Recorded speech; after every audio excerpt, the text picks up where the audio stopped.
Cape Town, in Kaiserkracht, where workers have already started gathering. Some of them were here from the early morning hours, around 8 o'clock. I'm going to ask my colleague to show you the number of people that are already here. So these are the workers that have already made their way here, Michelle. We know that the city of Cape Town gave provision of a permit for about 2,000 members to participate in this particular march to Parliament. It will start at around 11:30. That's when all workers are expected to start moving from the starting point in Kaiserkracht all the way to Parliament. I'm not alone, Michelle. I'm joined by Andre from SAFTU. He's going to shed light into the plans and the actual cause of this for this march, for those who are not really aware of, you know, the importance and the demands that you guys are putting forward.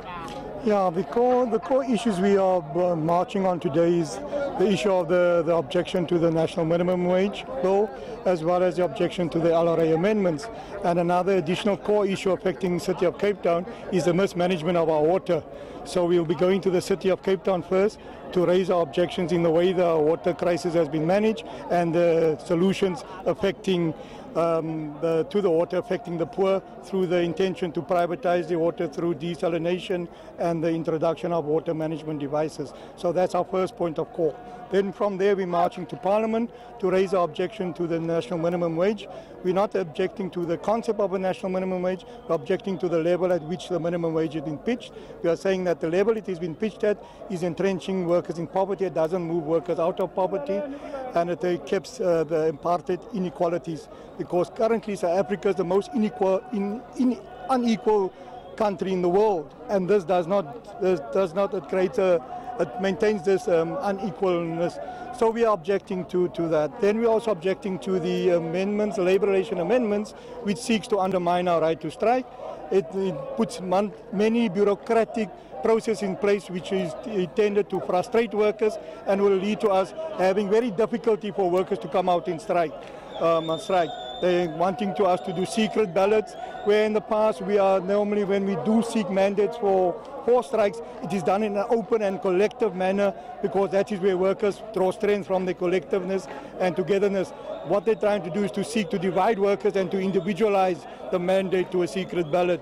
So we are objecting to that. We're objecting to the proposal to extend conciliation periods, the proposal that will allow the employers to run to court if the strike goes on too long and their business is negatively affected, because that is the very essence of a strike, is to disrupt your business and to ensure that you come to the table. Now they're allowing the employers to go to court and interdict us. They are wanting to impose picketing rules on us, which would be rules that the CCMA will impose. So these are all things that we feel is an attack on us as workers and as the working class. I'm hearing more protesters coming. They are arriving in their numbers.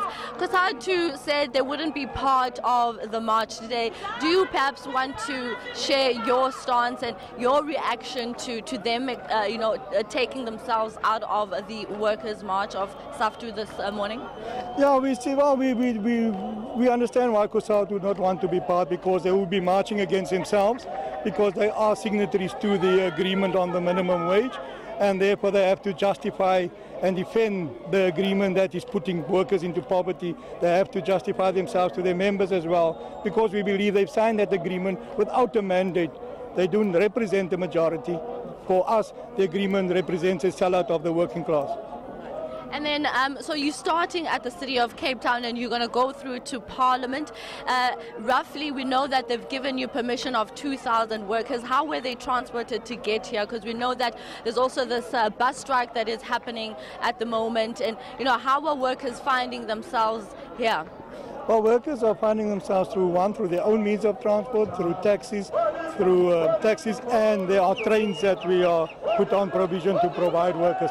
So workers are coming by a train, the majority, and many are coming through taxis.